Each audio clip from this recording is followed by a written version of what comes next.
नमस्कार। जैसा कि आप सभी लोग देख रहे हैं कि लगभग दिवाली हमारे नज़दीक है और दीपावली पर ऐसे उम्मीद की जा रही है कि भारतीय बाज़ार जो है अपेक्षा से बहुत अधिक अच्छा करेंगे।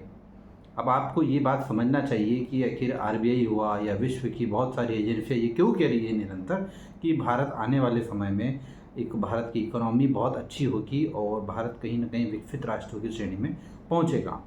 बड़ा महत्वपूर्ण ये है कि पिछले यदि हम 10 सालों का आकलन करें, 9 से 10 साल जो हुए हैं जब से मोदी गवर्नमेंट आई है, उस दौरान सबसे बड़ी महत्वपूर्ण जीत सरकार की ये रही कि इन्होंने जनधन खाते खुलवाए हैं। अब आप देखिए, जो जनधन खाता खुला उससे गरीब आदमी का पैसा भी बैंक तक पहुंच गया। अब बैंक के पास पैसा रोटेशन में आना शुरू हो गया। आज आप कहीं पर भी जाएं, बाज़ार में फुटकर व्यवस्था देखें, किसी चाय वाले की दुकान पर जाते हैं, तो चाय पीते हैं, उसके पास भी उसका अपना क्यूआर कोड होता है। वो कह देता है साहब आपके पास पैसे नहीं है तो पैसे यहाँ डाल दीजिए।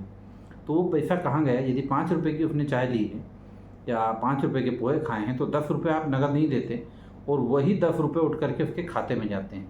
वही 10 रुपये बैंक में पहुँच गए, यानी सरकार के संज्ञान में आ गए कि 10 रुपये का इस व्यक्ति ने यहाँ पर व्यापार किया है। अब ये बदलाव कैसा आया? क्योंकि इसमें कई सारे लोग थे, एक अकेला एक चाय वाला नहीं था। भारत में ऐसे कई सारे छोटे छोटे लोग थे जिनकी संख्या देखें तो करोड़ों में होगी और उन सभी लोगों के अकाउंट्स खुल गए। उन सभी लोगों के खाते जो है कहीं ना कहीं आज की तारीख में डिजिटल हो गए। किसी ने फ़ोन पे, किसी ने गूगल पे, किसी ने और किसी तरीके से अपने क्यूआर कोड जनरेट करके अपने व्यापार में लगा दिए और लोग उसमें पैसा डालने लग गए। तो एक बहुत बड़ा ट्रांजैक्शन जो कि कभी सरकार को पता ही नहीं होता था, क्योंकि छोटे वर्ग का आदमी कभी बैंक तक जाना नहीं चाहता था। वहाँ इतनी बड़ी बड़ी लाइनें हैं, इतने सारे परेशानियाँ हैं, ये कागज़ वो कागज़, ये प्राथमिकता वो प्राथमिकता, उससे वो अलग हो गया। और वो सारा का सारा पैसा जो है वो कहीं ना कहीं कैश फ्लो में आता नहीं था सरकार के पास। वो पैसा केवल व्यक्ति से व्यक्ति तक ट्रांसफ़र होता था। अब इस दौरान एक बहुत बड़ा बदलाव हुआ है कि जब एक ठेले वाले का पैसा बैंक में जाने लगा, उसका ट्रांजैक्शन दिखने लगा।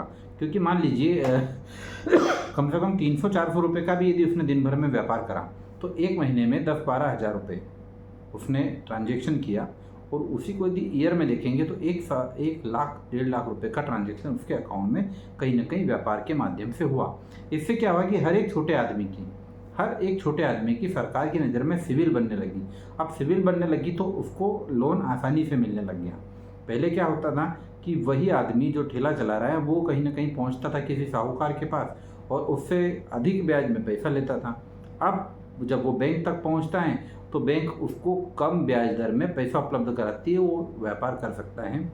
और वही पैसा, देखिए पैसा कहीं से नहीं आया, पैसा भारत में ही था।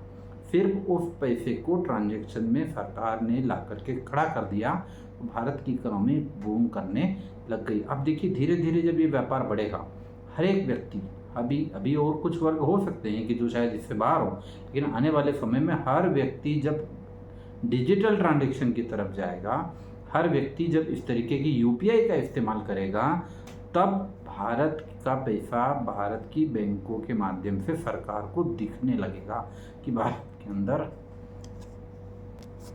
के अंदर इतना पैसा है और इस पैसे को ही वो इकोनॉमी के चक्र में घुमाएगा। एक व्यापार का बेहतर प्लेटफॉर्म तैयार होगा, सबको दिखेगा कि भारत के पैसे की ताकत कितनी है। यही ताकत वास्तव में सरकार की ताकत बनती जा रही है। सरकार को कहीं से बाहर से किसी और की आवश्यकता नहीं।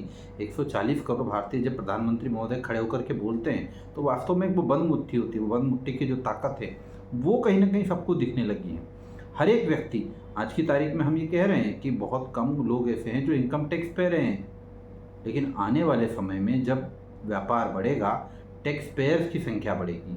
टैक्स पेयर की संख्या बढ़ेगी तो धीरे धीरे करके जो गरीबी रेखा, अति भी गरीबी रेखा वाले लोग हैं, इनकी संख्या धीरे धीरे कम होगी। इनको मिलने वाली सारी सुख सुविधाएं स्वतः कम होगी। तो जो भारत सरकार के ऊपर बोझ पड़ता है वो सारा बोझ भी कम होगा। इसलिए कहा जा रहा है कि जो इंडियन इकोनॉमी है आने वाले समय में बूम करेगी और जो विकसित भारत का हम सपना देख रहे हैं कि विकसित भारत बनेगा, वो भारत वाकई बनेगा उस समय पे। क्योंकि पूरा पैसा, अभी हम देखें बहुत जो बड़े बदलाव हो रहे हैं, कभी शायद मैंने मेरी उम्र में ये नहीं, स्कूली जीवन क्या कॉलेज के जीवन में नहीं पढ़ा था कि म्यूचुअल फंड जैसी कोई व्यवस्था होती है। लेकिन आज उसी म्यूचुअल फंड को कहीं ना कहीं स्कूली और कॉलेज के एजुकेशन में ला करके सरकार ने बच्चों को आज से बता दिया है कि पैसा गुल्लक में नहीं, पैसा बैंक में सुरक्षित है। पैसा गुल्लक में नहीं, पैसा सॉवरेन बॉन्ड में सुरक्षित है। पैसा आप यदि अपनी गुल्लक की जगह म्यूचुअल फंड में लगाएंगे तो वहाँ से वो कई गुना होकर के आपको वापस मिलेगा। इस तरीके की जो व्यवस्थाएं सरकार ने तैयार करी, इसका आने वाले समय में हम सभी को फ़ायदा मिलना है। और मेरा तो ऐसा कहना है कि हर एक भारतीय को, यदि हम अपने आसपास भी देख रहे हैं कि कोई व्यक्ति डिजिटल ट्रांजैक्शन की तरफ नहीं जा रहा है, उसको बोलिए कि वो डिजिटल ट्रांजैक्शन करे। ये उसी की सेहत के लिए बेहतर है, उसी के देश के लिए बेहतर है, और इसी से उसका राष्ट्र मजबूत बनने वाला है। और कहीं ना कहीं जो विकसित भारत का सपना हम लोग देख रहे हैं वो पूरा होने वाला है। आज हम 5वीं बड़ी इकोनॉमी हैं, आने वाले कुछ सालों में हम तीसरी होंगे, और उसके बाद हम नंबर 1 तक भी पहुंच सकते हैं। आप उस नंबर 1 की दौड़ के लिए तैयार रहिए और डिजिटल ट्रांजैक्शन को बढ़ावा दीजिए। Thank you very much.